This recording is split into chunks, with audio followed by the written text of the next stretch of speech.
నమస్తే welcome to our channel. Box office వద్ద Dhurandhar the revenge అద్భుతమైన కలెక్షన్లతో దూసుకు వెళ్తోంది. రణవీర్ సింగ్ ప్రధాన పాత్రలో ఆదిత్య దత్ దర్శకత్వంలో తెరకెక్కిన ఈ సినిమా విడుదలైన ప్రతి ప్రాంతంలోనూ భారీ వసూలు నమోదు చేస్తూ కాసుల వర్షం కురిపిస్తోంది. సంజయ్ దత్, అక్షయ్ ఖన్నా, రాకేష్ బేడి, సారా అర్జున్ కీలక పాత్రలో నటించిన ఈ సినిమా రికార్డు స్థాయి కలెక్షన్లతో బాక్స్ ఆఫీస్ పై పూర్తి ఆధిపత్యం చూపుతూ జైత్ర యాత్ర కొనసాగుతోంది. మార్చి 19వ తేదీన రిలీజ్ అయిన ఈ సినిమా 1000 కోట్ల కలెక్షన్ మార్క్ అందుకుంది. ఈ మూవీ గ్రాండ్ సక్సెస్ తర్వాత రణవీర్ సింగ్ నెక్స్ట్ ఏ మూవీ చేయబోతున్నాడన్న ఆసక్తి అందరిలో నెలకొంది. అయితే దురంధర్ ఊహించని హిట్ తర్వాత ఫర్హాన్ అఖ్తర్ తో చేయబోయే సినిమా నుంచి వైదొలిగాడు అనే వార్తలు వినిపించాయి. డాన్ 3 ప్రాజెక్ట్ నుంచి తప్పుకున్నాడు అనే టాక్ బాలీవుడ్ లో వినిపిస్తోంది.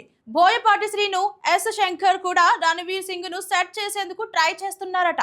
కానీ రణవీర్ మాత్రం ఓ బాలీవుడ్ దర్శకుడికి కమిట్ అయ్యాడని తెలుస్తోంది.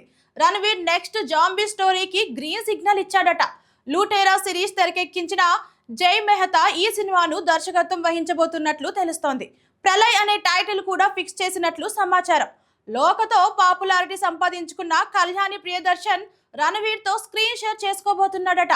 జూలై లేదా ఆగస్ట్ నుంచి ఈ మూవీ సెట్స్ పైకి వెళ్ళనుందని బీ టౌన్ టాక్. సో మొత్తానికి ఈ సినిమా కూడా పాన్ ఇండియా రేంజ్ లో ప్లాన్ చేస్తున్నారట.